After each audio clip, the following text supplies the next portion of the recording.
আজকের ভিডিওতে আমি ভীষণ ইন্টারেস্টিং একটা বিষয় নিয়ে কথা বলবো। আর সেটা হচ্ছে বিয়ের জন্য কোন জেলার ছেলেরা ভীষণ ভালো। প্রথমে বলবো পুরান ঢাকার কথা। পুরান ঢাকার ছেলেরা প্রথমে একটু টাঙ্কিবাজ হলেও বিয়ের পর কিন্তু বউয়ের প্রেমে মশগুল হয়ে যায়। এবং এই পুরান ঢাকার ছেলেরা বাবার বিজনেসকেই দেখাশোনা করে। এদের মধ্যে পড়াশোনার হার একটু কম হলেও প্রথম দিকে এদের সাথে মানিয়ে নেওয়া যতটা ডিফিকাল্ট হয়, সময়ের সাথে সাথে খুব বেশি সহজ হয়ে যায়। ঢাকা, বিক্রমপুর আর নরসিংদী, এরা নিজেদেরকে একটু উঁচু জাতের মনে করে, তাই তারা পার্ট নিয়ে থাকতে পছন্দ করে। বাট মানুষ হিসেবে এরা খুব সহজ সরল এবং ব্যবসাটা ভালো বুঝে, তাই এরা বেশিরভাগ সময় ব্যবসাই করে থাকে। কিশোরগঞ্জ, কিশোরগঞ্জের ছেলেরা প্রেমে ওস্তাদ এবং এরা কয়েকটা বিয়ে করতেই পছন্দ করে। সিলেট, মৌলভীবাজার এবং সুনামগঞ্জ, এদের পড়ালেখার হার একটু কম, সবসময় লন্ডন যাওয়ার চিন্তা করে।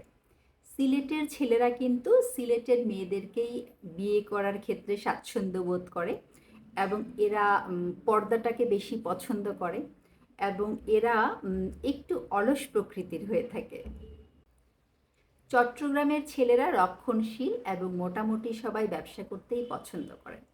চট্টগ্রামের ছেলেরা চট্টগ্রামের মেয়েদেরকেই বিয়ের ক্ষেত্রে পছন্দ করে, প্রায়োরিটি লিস্টে তারাই থাকে এবং এরা এদের বউদেরকে সবসময় হ্যাপি করার চেষ্টা করে।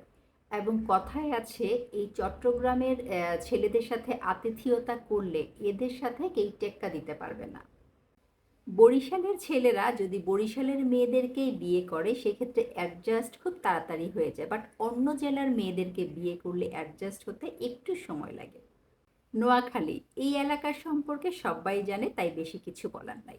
নোয়াখালীর ছেলেরা তার বউয়ের জন্য ৭ সাগর পাড়ি দিতেও রাজি, এরা বেশ কর্মক্ষম। রাজশাহীর ছেলেদের শ্বশুরবাড়ির সাথে ভীষণ ভালো সম্পর্ক থাকে। আর রংপুরের ছেলেরা একটু কৃপণ হলেও সাদা মনের মানুষ। চাঁদপুরের ছেলেদের মাথায় প্যাচ জিলাপির মতো, একটা সহজ জিনিসকে খুবই জটিল করে ভাবতে পছন্দ করে। কুমিল্লার ছেলেরা বউকে চোখে চোখে রাখতে পছন্দ করে। ফরিদপুর, মানুষগুলো একটু কিপটা স্বভাবের হলেও একবার অ্যাডজাস্ট হয়ে গেলে আর সমস্যা হবে না।